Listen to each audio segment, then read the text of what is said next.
बिस्मिल्लाहिर्रहमानिर्रहीम, अस्सलामुअलैकुम दोस्तों, नई वीडियो में खुशामदीद। दोस्तों, बरतानिया के शाही खानदान पर एक बड़ा अजाब नाजिल हो गया है। दोस्तों, आखिर आजकल बरतानिया का शाही खानदान मीडिया की ज़ीनत क्यों बना हुआ है? आज की वीडियो में हम तमाम हकायक आपके सामने रखेंगे कि आखिर क्या क्या रीजंस हैं जिसकी वजह से शाही खानदान पर अजाब आया है। वीडियो की तफसील में जाने से पहले आप देख रहे हैं हकीकत की दुनिया डॉक्टर अली के साथ। हमारा चैनल सब्सक्राइब करके घंटी के निशान को दबाना मत भूलिएगा। इस वीडियो को ज्यादा से ज्यादा फेसबुक, व्हाट्सएप और सोशल मीडिया पर शेयर जरूर करें। शेयर और लाइक करने के साथ साथ कमेंट बॉक्स में पाक फौज जिंदाबाद, पाकिस्तान पाइंदाबाद और पाकिस्तान के गुमनाम हीरोज को सलाम का नारा कमेंट जरूर कीजिएगा। दोस्तों, बरतानिया के शाही खानदान पर एक बार फिर कड़ा वक्त आ पहुंचा है। आमतौर पर इस खानदान में जो बहुएं या दामाद आते हैं उनका ताल्लुक शाही खानदानों से या उमरा और रोसाक के घरानों से हुआ करता है, लेकिन इस बार अजीब इत्तफाक हुआ। वली-ए शहजादा चार्ल्स और शहजादी डायना का छोटा बेटा शहजादा हैरी एक आम घराने की लड़की को ब्याह कर ले आया। आम घराना भी ऐसा कि लड़की का बाप गोरा लेकिन माँ काली है। हर चंद के लड़की देखने में बिल्कुल सफेद फाम है, लेकिन उसका खून तो दोगला है। ये मानना पड़ेगा कि शाही खानदान ने मिली जुली नस्ल की बहू को कबूल किया। धूमधाम से शादी हुई और खैर से बहू, जिसका नाम मेगन मार्कल है, वो उम्मीद से हुई और डॉक्टरों ने पेशगी बता दिया कि बेटा पैदा होगा। बज़ाहिर खुशी के दिन गुजर रहे थे, लेकिन अंदरूने खाना हालात दुश्वार होते जा रहे थे। जैसे भी बना, हालात पर पर्दा पड़ा रहा। मेगन के यहाँ बेटा पैदा हुआ। गोरा चिट्टा मलिका और शाही खानदान के दूसरे अफराद ने नए शहजादे का खैर मकदम किया, लेकिन अंदर ही अंदर खिचड़ी पकती रही। शहजादा हैरी कुछ भी हो शहजादी डायना का बेटा था और उसने और मेगन ने मिलकर फैसला किया कि वो कसरे सुल्तानी से दूर अमेरिका जाकर अपनी जिंदगी अपने तौर पर गुजारेंगे। इस पर सुनने वालों में आया कि इस सूरत में शहजादा हैरी और नौमौलूद बेटे का वारिस तख्त रहना मुश्किल हो जाएगा।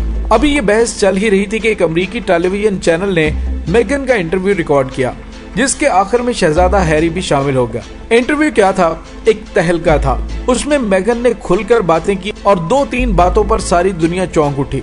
बरतानिया के शाही खानदान के अंदाजे फिक्र और इंसानी रवैये के बारे में हर तरफ बहस छिड़ चुकी है। मेगन ने पहले तो ये कहा कि लंदन की शाही जिंदगी में घुटन ही घुटन थी।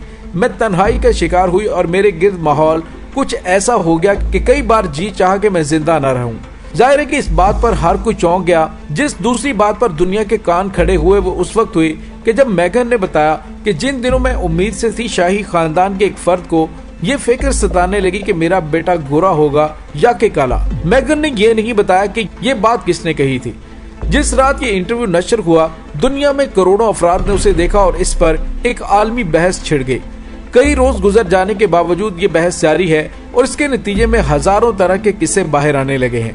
कई रोज बाद शाही महल से चंद लफ्जों का बयान जारी हुआ, जिसमें कहा गया कि कुछ भी हो, मेगन और उसका बेटा शाही खानदान के फर्द रहेंगे और उनका एहतराम किया जाएगा। दोस्तों, सारे किस्से में 2-4 ऐसी बातें उभर कर सामने आई जो पहले भी ज़ेरे बहस आती रही हैं। एक तो ये कि बरतानिया वालों का अपने शाही खानदान से गैर मामूली लगाव है। हालांकि बादशाह वक्त का हाकिम वक्त होना अब पुरानी बात हुई है। मलिका को हुक्मरानों जैसा वो कदीम मुकाम हासिल नहीं, वो अलामती फरमारवा है। वजीर आजम उन्हें मुल्क के हालात से बाखबर रखता है। साल में एक बार वो जाकर पार्लियामान के नए इजलास का इफ्तिताह करती हैं और उस मौके पर जो तकरीर करती हैं वो भी हुकूमत की लिखी हुई होती है।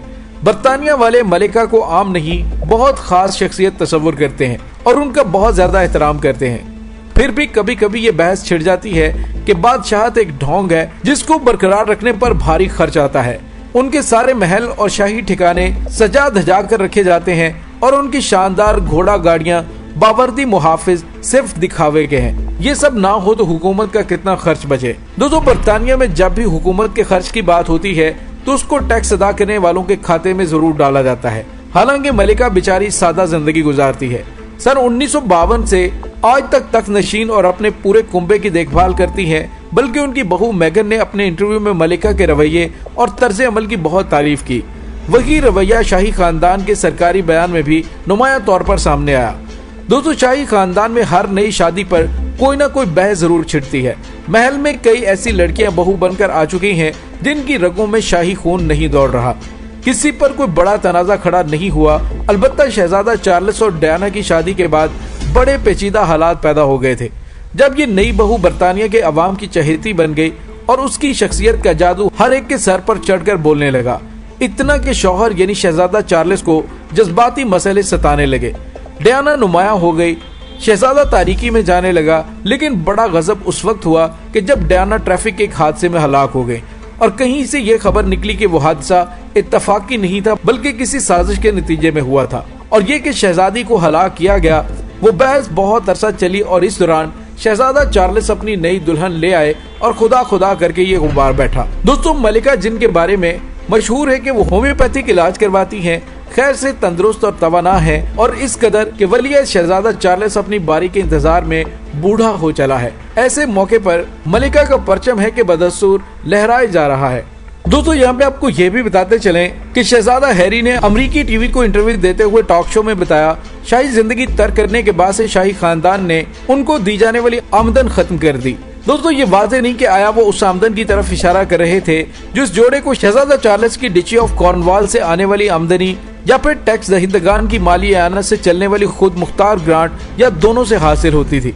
दोस्तों, इस मुद्दत के लिए शहजादा चार्ल्स के अकाउंट की तफसीलात अभी तक जारी नहीं की गई और उनके निजी दफ्तर ने इस पर कोई तबसरा भी नहीं किया। दोस्तों, यहाँ पे आपको ये भी बताते चलें, शाही फराइज से दस्तबरदार होने का फैसला करने से पहले इस जोड़े की 95% आमदनी डची ऑफ कॉर्नवाल से हासिल होने वाली प्रिंस चार्ल्स की आमदन से होती थी और डची की जानिब से हासिल होने वाली रकम जिसमें 2018 और 19 में मजमूई तौर पर 50 लाख पाउंड थे, उससे शहजादा हैरी और मेगन के अलावा डेविड और डच ऑफ कैम्ब्रिज और उनके कुछ निजी अखराजात भी अदा किए जाते थे। टैक्स दहिंदगान की माली आयानत से चलने वाले सोन ग्रांट ने उनके अखराजात का बाकी 5% अदा किया था। दोस्तों, यहाँ पे आपको ये बताते चलें कि ये ग्रांट हुकूमत की तरफ से शाही खानदान को सरकारी फराइज, शाही महलों की देखभाल के अखराजात पूरे करने के लिए अदा की जाती है। इस मालियाती साल में इसकी मजमूई हैसियत 8 करोड़ 59 लाख पाउंड है और ये शाही स्टेट जो शाही खानदान की मलकियत में तिजारती इमलाक के कारोबार के मुनाफे से होती है। और दोस्तों, यहाँ पे ये भी बताते चलें कि शहजादा चार्ल्स के अकाउंट से पता चलता है कि मार्च 2020 के साल में इस शाही जोड़े की सरगर्मियों पर तकरीबन 56 लाख पाउंड अखराजात बर्दाश्त किए गए थे। तो दोस्तों, ये है वो कहानी जिसकी वजह से शाही खानदान को मीडिया पर डिस्कस किया जा रहा है। इसके साथ ही डॉक्टर अली को इजाजत दीजिए, इंशाल्लाह बहुत जल्द मिलते हैं एक नई वीडियो में। तब तक के लिए अपना बहुत सारा ख्याल रखिएगा। पाक फौज जिंदाबाद, पाकिस्तान पाइंदाबाद, पाकिस्तान के गुमनाम हीरोज को सलाम, अल्लाह वारिस।